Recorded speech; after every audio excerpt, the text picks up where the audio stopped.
Helium 10. We're in the dashboard here. There'll be a couple tools we'll be using here. One is Black Box. So this is the organizer of the millions of products on Amazon for us to sort through. We can see here categories, number of sellers, price, review count, review rating, BSR. Some things I don't expect you to know right away, but anything important to get you going, I will cover here today. But before we do the search here, there's one more thing you need to do. So once you have Helium 10 here, what we're going to do is just Helium 10 Chrome extension. And if you guys don't have Chrome, download Chrome. It's going to make Amazon FBA so much easier with everything that we use inside of here. So you can go here, download extension, log in. It comes up right here. Now, what this does, if I go in and go to camera light for desk here, my last search, I hit this bad boy, we can see X-ray right here. And this will take that whole screen you're looking at and it'll break it down from sales. So $115,000 in sales, $150,000 in sales, $247,000, and a lot more data right here. So we'll be using this a lot as we get started. There's a lot of things we can do with this. And this helps us quickly analyze markets of what we're going into, right? We see the search volume up here for this. It's not available, so we know it's not a great keyword to be using here. But if we just go camera light, right? We type that in, we go back up here, go to X-ray. We see search volume is 7,400 for that keyword right alone here. And we can hit all time and see what's been going on. Is it trending up? Is it trending down? Is it seasonal? Again, if you guys don't know what I'm talking about here, just hang tight. These are all things we'll be covering with each example. So going back to Black Box here, this is where we should all start. So once you get the Chrome extension, you're all ready to go right here. This is going to help us get our jump start, right? So the whole point of this is to sort through a ton of data, help us pick things that have a more likelihood, doesn't mean they will be, but more likelihood of being good products. And then on Amazon with the X-ray tool, we'll be going down rabbit holes, looking at data and doing all that good stuff here. So first starting with Black Box here in the product section, we go through what kind of categories we want to look for, okay? So arts, craft, and sewing is good. Baby products are kind of like that, just from the fact of you usually need a CPC. There's a lot of restrictions in this category because, of course, you want to protect the babies, right? We don't want crappy products in that market. Beauty and personal care, pretty rough. You got big brands, big competition. It's harder to source high quality, lotions or perfumes or whatever it is. Books, no. Camera and photo, no. CD and vinyls, no. Cell phone accessories, I usually stay away from. Clothing, shoes, and jewelry. I do like this category, but the thing that usually keeps me away here is the high returns and all the different sizing and styles you need, which creates a lot of variations, which then creates a first big order. And we don't want to drop 10, 20K on our first order. Collectible coins, no. Computer accessories, no. Electronics, no. High defect rates. Grocery and gourmet foods, tough. Handmade products, not enough money there. Health and household, it's okay. Home and kitchen, very good. Industrial scientific, very good. Kitchen and dining, good. Movie and TV, no. Don't know why I clicked that. Musical instruments, it's okay. Kind of like you want the musical like accessories here. Patio, lawn, and garden, very seasonal, but sometimes really good. Pet supplies, good. Software, no. Sports and outdoors, can be okay. Tools and home improvement, same thing there. Toys and games, if I want to go in that category, I usually just do it alone. But again, very trendy items here. Hard to stay in the market for a long time. 1 year, this Barbie's hot. Next year, this G.I. Joe's hot, and things just kind of fade away. It's hard to find a sustainable product in toys and games, in my opinion anyways. So categories right there. Number of sellers, again, I'm just going to breeze past the things that don't matter. And again, I know I'm moving fast. I'm talking fast. I apologize. Just rewatch this video if you have to. Next, we have sales. So somewhere between like $15 and $50.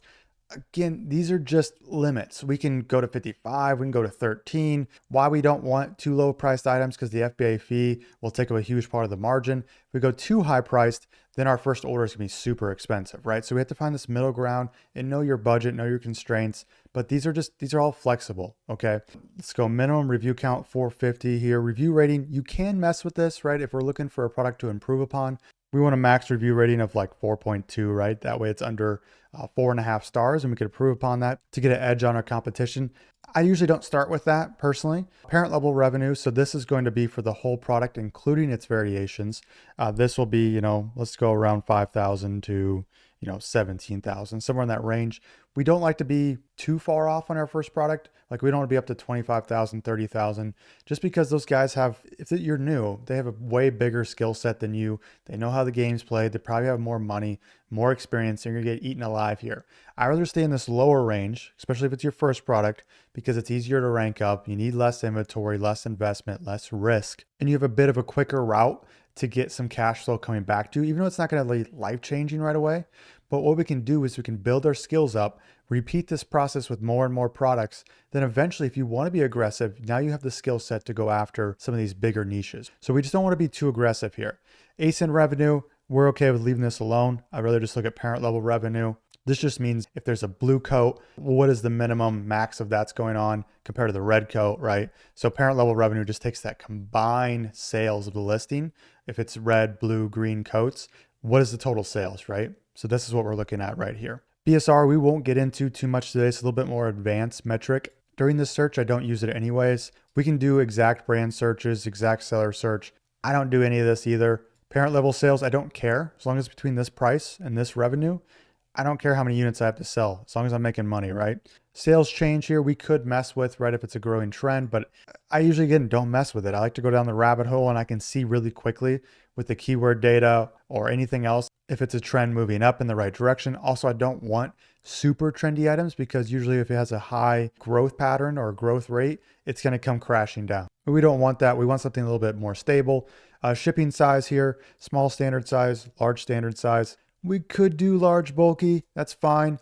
Just you're gonna have higher FBA fees, but who cares if we can make money on it? Like if it's a little harder, that means less competition, right? Usually if you can lean into the harder stuff, that nobody wants to take the time to figure out, like, how do we do compact shipping with this?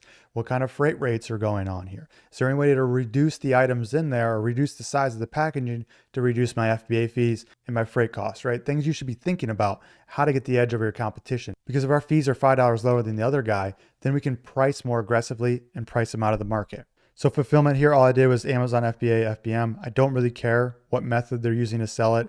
Obviously, this means Amazon selling the product. FBA means it's in their warehouse. This means Amazon takes care of the shipping and packing. FBM means the seller itself is actually shipping the goods, which I don't suggest ever doing that unless it's a rare circumstance, just in the fact of you get less conversion, your rankings are a lot lower usually, and it's just harder to compete with FBA listings. Best sales month, all this is just if we're looking for seasonal items, which there is a strategy and methods to do this. The rest of stuff I don't care about unless I'm looking for something specific. So next we're gonna hit search right down here. Now we can see here, all the constraints we put in, this is now sorted Amazon products for our search constraints. So again, this doesn't mean we're gonna find great products, but it takes the millions of products, puts it down to a little bucket, and we're trying to pick out of that bucket just because there's a more likelihood that these products are gonna be great for us. So we can go down here, we see the parent level revenue, the ASIN revenue for this product. We can go right here, then the product will pop up for us. So we have disposable waterproof gloves here, I think, or aprons. We have some capybara cage. The products are wild too. Once you do this a lot, you're gonna find stuff that you had no idea that exists. I've been doing this for 7-8 years now, and every day I see something new. Pop-up golf chipping net, door shoe rack, some weird looking goggles. And what we could do is we can actually open these up. So anything that I find interesting, I'm going to open up here just so I can see what's going on. Okay, so we're going to open up a few, then I'm going to tell you exactly how we go down that rabbit hole of looking at the mass market. Okay, so again, we can open up a few over here. Clothing wash, I wouldn't get into. Red stainless steel ruler, nah. Sharpies, no, just we don't want to do anything with big brands, right? Stay away from that. Okay, so we can just keep going to this list, and what I do is anything that's interesting, I bring up, and then I'm just going to get reps by going through and seeing what's going on in the listing, which I'll show you. But before we do that, there's another method that I love to use on Blackbox. So Blackbox here has a keyword section too. So what this does, instead of pulling up individual products, this will pull up keywords with real search volume on Amazon. So we can kind of see these weird things people are searching for. And to me, that usually leads to more good ideas and opportunities because one, I can see the entire market for, say, keyboards with red lights on them or something like that versus just, me finding a keyboard and not really knowing what the angle of the search volume is for something like that for it very specifically. So here we can start in with a range of like 500 search volume to 5,000, something in that range. Again, I like to mess with this. Could be 500 to 6,000, 500 to 4,000, all that good stuff. Just know the more search volume, usually the more competition there is. Monthly revenue, same thing here. We can go somewhere between 4,000 and, like 18,000, somewhere in here. Just kind of messing with my ranges there, but there is a little bit of a constraint there.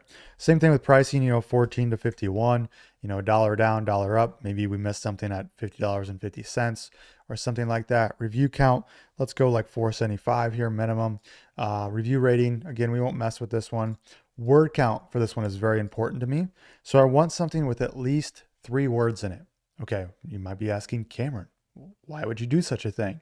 Well, it's because the longer the phrase, the more words in it, the more niche down it is, the more specific it is. So the more specific a keyword is, the more likelihood there is something there that needs to be improved upon for that specific ask. So if someone's searching, I don't know, men's lotion, and they're looking for it for their beard, well, men's lotion for beard would be their next search to get more tailored in there. If there's something specifically for the beard, right there, they're more likely to buy it. Or if it just shows generic men's lotion, but they put in men's lotion for beard, it's like, okay, it probably works, but I wish there was something there that told me this is exactly for a beard, right? And these are the kind of opportunities we're looking for. There's a ton of ways to do this, but I want to find niche down little gems that where we can angle into the market and make sure we're 2 steps ahead of the competition.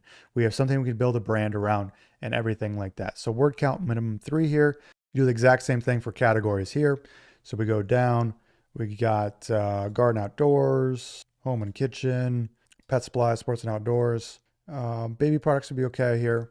And we can actually see that my categories are a little weird from the last time I had.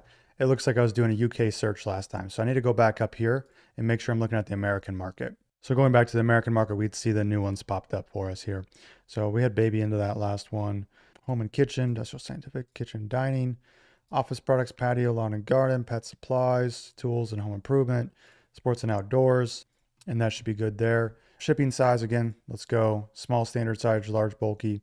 Anything that gets between this is usually a bit out of my range. How many variations? We don't need this. Number of sellers, we don't need this. Fulfillment, I do like to put this in here like that. You can mess with competing products, just means how many products are in that category. But to me, I find this very misleading because Amazon will backfill unrelated products into a search, so you don't get a true number there in my sense. Okay, we go down, hit search. Now we can see with this one, it's not bringing up products, but it's bringing up keywords. So now we have like full little niches that we can find, right? And if I want to be really aggressive, what I do is I go to word count 4, bring that, hit search, and now we have even longer tail keywords, right? So polybags with suffocation warning. Okay, that's very specific.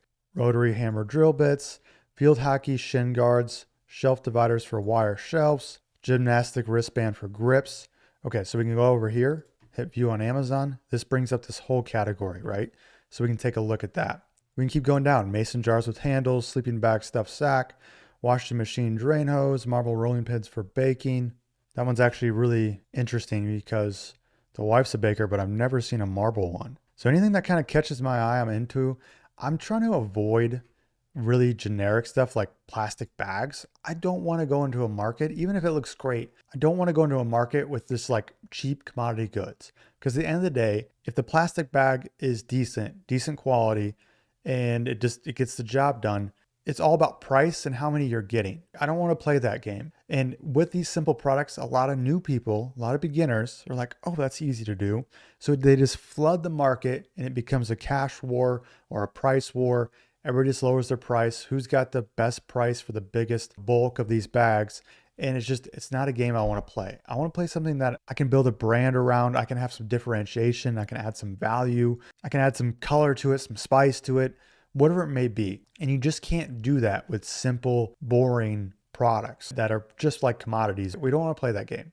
Okay, so we have about 4 examples up here. Let's start with the goggles. I started on this product page. So what do I do from here? It's a little different than my strategy when I'm looking at just something as the whole kind of field here. Because I'm looking at this, okay, it's doing $6,000 in sales per month. Great, I would love $6,000 in sales.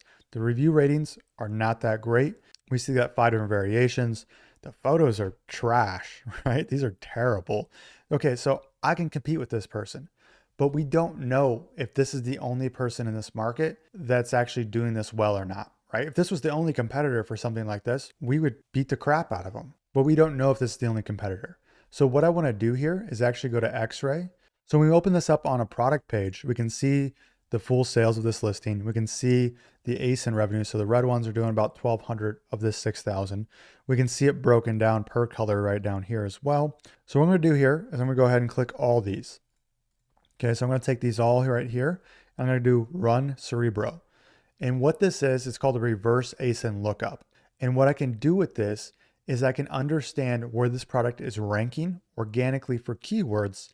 And that's going to tell me what the best keywords are for this product, which in turn will tell me who are the other competitors, right? If I can pull up the best keyword for them that they're getting sales on, I can see all their competition because we can assume that the best keyword for this product would have everybody who's selling the best, right? If it's got the highest volume, highest relevancy, it's going to encompass all of its competition. And how we do this, we just grab the top sellers here of this, which you can do for this too. We can just grab the top sellers here like I just did, or we could just grab it from the product page. You have to have decent sales here or else, it could not be ranking for those keywords. It's got to be something that's, potentially one of the better products. But for this, we don't know if it's one of the better products. So what I'm going to do is go to position rank right down here. It's going to be ranking from spot 1 to spot 25 for keywords. Any of these variations right here. Hit apply right down here to the right. And we scroll down, we sort by search volume right here. We can see first keyword here, onion goggles for women cooking, everything like that. So the top keyword is onion goggles with searches around 2,500 per month. We can see this spikes up around Christmas time, which a lot of products do just because holidays everybody buys. We can see right here, it goes into a little trough and then it 10x's for Christmas, which to me is a good sign of a healthy product. If you can get that Christmas boost, that's excellent. We just don't want it to be 0 and then 10,000 for Christmas, but it sits around 2,500 all year round and then it quadruples for Christmas time. So I clicked on this keyword here because this is going to tell me all the different goggles right here. So now I can see all the competition. We see right here, again, kind of low stars for goggles, but they do look a little better here. They are cheaper. Onion goggles, $5. So I don't want to compete with that person here. Just being $5. These are just funny. These are DeWalt's, like if you're removing asbestos or mold or something. These are some competition, which if I wanted the best pair, actually it's a pretty good price. This would be the best thing you could buy for onions, but it's not branded toward onions. So a lot of people, like a housewife or a woman or even a dude, wouldn't think to buy this for onions, right? Unless he's just like some carpenter who pulls it out for fun. But it would be the best. That's kind of funny. We got more glasses here, $9, $25. So just looking at this market, I probably wouldn't get involved just because there's $5 options, there's $10 options. This guy has 3,300 reviews. The DeWalt here, 52,000. Even though I'm not worried about him on this keyword, I don't want to be here. There's already a lot of variations here. There's a lot of different colors, a lot of different styles. So I don't see any room to improve here. So when I see something like this, I might go back and look for a more narrow keyword here, right? So dry eye glasses. Okay, what are those? Now I have another rabbit hole. These are different types of glasses here. And we can look into, are these something that needs adjusting or not doing very well? Or specifically, the utility of them doesn't work very well, which we can see here. Dry eye glasses, 3.4 out of 5 stars, but they're not selling enough for me to take notice on this. So we can see $4,000 a month. Actually, they're selling a little better than I thought right here. But could we solve this problem? Could glasses really help with dry eyes? Again, you'd have to do a lot more research in this aspect, but you see how I went from I hate the onion glasses idea to all of a sudden we're looking into a brand new niche just because I look for different long tail keywords here. So this is what I do. This is what I call going down the rabbit hole. I just get lost. I just keep going down and looking for new opportunities. I know it's really hard to see these opportunities when you're brand new, but reps. And then all of a sudden, you do it for 30 days, you spend a couple hours on it 5 times a week. You're going to be thinking about products in your damn sleep. You're going to be dreaming about products and you'll start seeing opportunities like this, like, oh, maybe, you know things about dry eyes. Maybe you have dry eyes, so you can test these things, make them better and bring them to market. Because the only thing you really need here is if you had a product with 4.5 stars, you could do this. You could beat this person out. But the problem is you have to have good quality and actually has to help people with dry eyes, which I struggle with dry eyes. And I've tried so many things that they just don't work. The best thing for me was moving out of the desert. So you might be able to help people. You might not be. So this might be a lost cause, but hopefully you see what I'm saying here. And then you just keep going down. New product, guitar stand here. Okay, it does about 6,800 in revenue. What I do is bring up X-ray, find the best keywords for it. Then you're pretty much like in the same spot as here, right? So this is why I like the keyword research part of it, because I feel like I just skip a step. I'm looking at something with 700 search volume per month, which is kind of low, but it varies here. It goes up and down a little bit, up to 2,000. So it's kind of a low volume field here. What I'm looking at here So I've skipped the sponsored listings, by the way, guys, when I'm looking at something, because anybody could be here if they pay. What I care about is the first organic listing that isn't sponsored, which is the Under Armour. Then it's this 6-piece 4-inch wrist. Then it's this one, then it's this one, then it's this one. And we can see the Under Armour 300 plus sales. This concerns me because they're a big brand. They're winning already. So how do we beat them out? Well, maybe if we're Nike, maybe if we're a Jordan brand. So I don't see a lot of things here that we could do. We already see people adding different colors, adding bigger packs, everything like that. So I wouldn't touch this unless I was a gymnast and I could clearly see what's missing here, which again, hopefully you guys start down a rabbit hole where maybe you're passionate about, or you're a consumer yourself, or it's a hobby. It doesn't mean you have to have one, but it really helps for you knowing the customer because you are the customer, and then providing something that no one else is providing because you know what's missing. So just glancing at that one, not a huge fan. To be thorough, you would open X-ray, you would look at the sales of everything, but I just know that would not be a great thing. Okay, looking at here, we go back up here, we see marble rolling pins for baking, 857 volume. So this does a huge spike. Not a huge one, but it looks like a 5-6x here spike during Christmas. And if we go down here, we see they all kind of look the same. There's different colors here a little bit, but let's look at the market. Opening up X-ray here, we can see this SB, this SP.